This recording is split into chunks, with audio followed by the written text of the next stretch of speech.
Olá, galera de todo o Brasil, está no ar mais uma edição do Farol da Oposição, o podcast que funciona como um verdadeiro farol de vigilância, mostrando o que o governo tenta esconder. É isso aí! E no episódio de hoje vamos abordar um tema que nos assombra. As pedaladas fiscais voltaram. E ainda vamos mergulhar no obscuro mundo da JF sob o PT, os verdadeiros donos do Brasil. O Farol da Oposição está aqui para apontar os erros do governo e mostrar o caminho da democracia. Pense o Brasil, venha com a gente.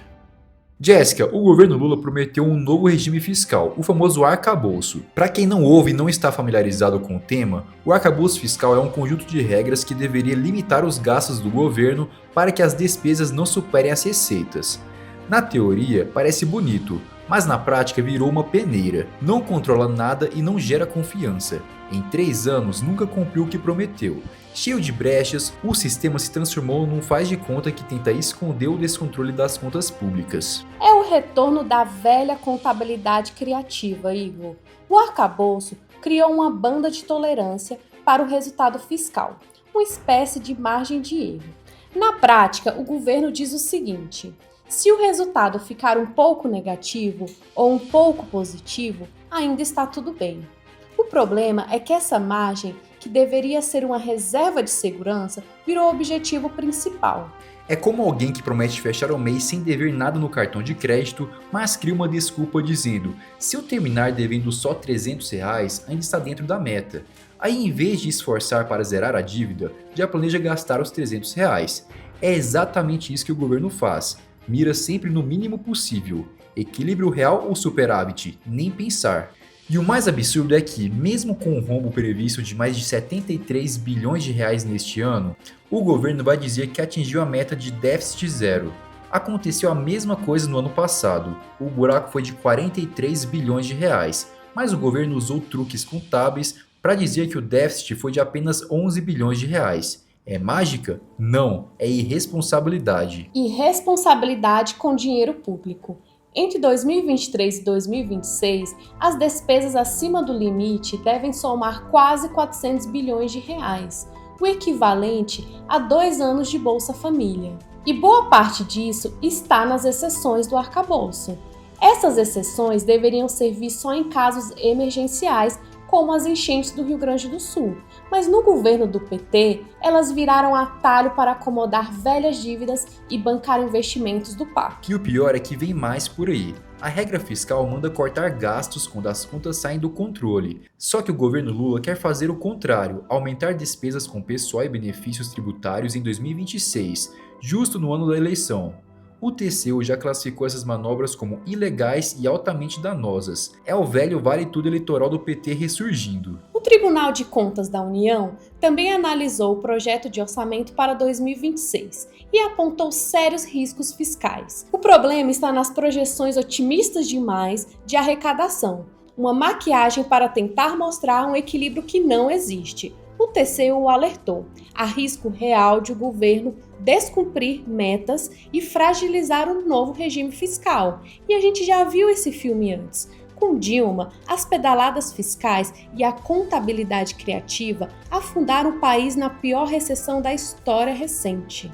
E está acontecendo novamente agora. O governo Lula cria brechas, distorce números e empurra despesas para frente. Mas o gasto público não desaparece, ele vira dívida, pressiona juros e prejudica quem trabalha e produz.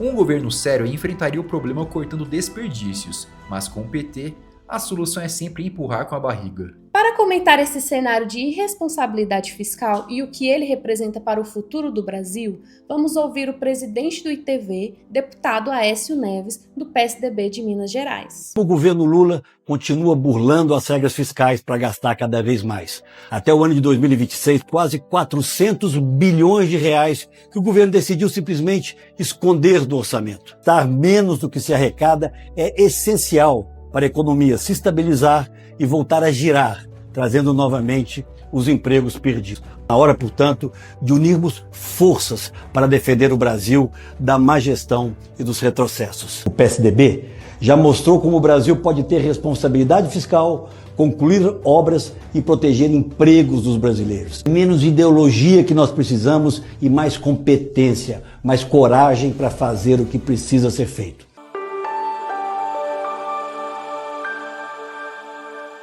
Jéssica, agora é hora de falar de quem parece nunca perder quando o PT está no poder. O grupo JF virou símbolo de privilégios bilionários, acordos suspeitos e relações bem próximas com o governo.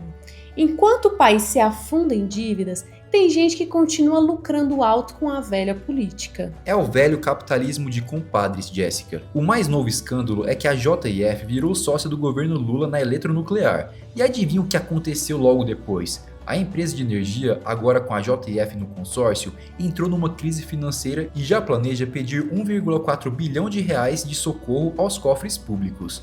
Parece coincidência? Nada disso. É o mesmo roteiro de sempre. Prejuízo para o contribuinte e lucro para os amigos do poder. E a influência da JF vai muito além da economia, viu? O Itamaraty colocou o sigilo de 5 anos em documentos sobre negócios do grupo nos Estados Unidos.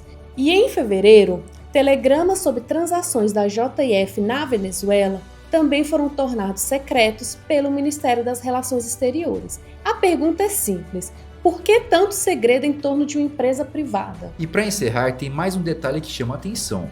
Pouco antes de ser nomeado ministro da Justiça por Lula, o ex-ministro do STF, Ricardo Lewandowski, atuou em uma causa bilionária da JF no tribunal onde ele mesmo já foi desembargador. Ou seja, eles estão por todos os lados, do setor elétrico à diplomacia, da economia à justiça. E é por isso que o PSDB segue vigilante, combatendo o aparelhamento e os privilégios que drenam recursos do país e travam o crescimento do Brasil.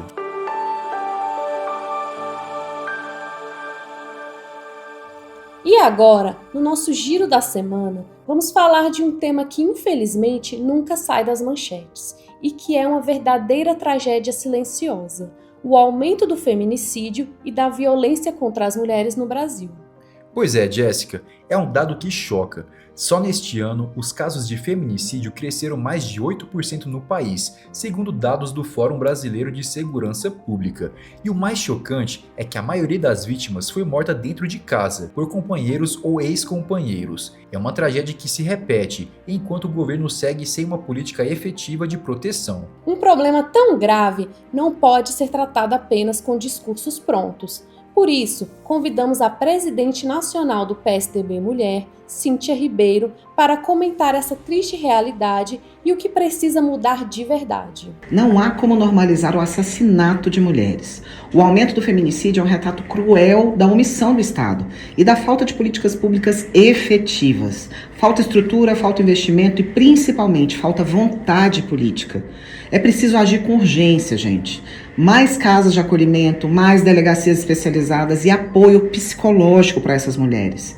Segurança também é direito das mulheres e isso precisa ser tratado como uma prioridade nacional. Presidente Cíntia, o PSDB sempre defendeu políticas públicas sérias e resultados concretos. Na prática, o que precisaria mudar agora para reverter esse triste cenário? A primeira mudança é a de postura. O Estado precisa deixar de reagir apenas quando a tragédia acontece. Precisa começar a agir antes. É investir em prevenção, em oportunidades, em autonomia financeira e, principalmente, gente, em respeito.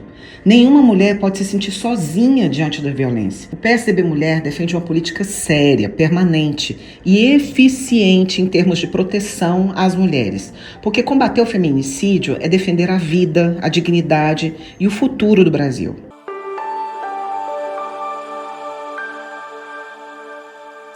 E agora o momento mais esperado ou temido, a nossa vitrine do desgoverno, o quadro que mostra as pérolas do governo Lula.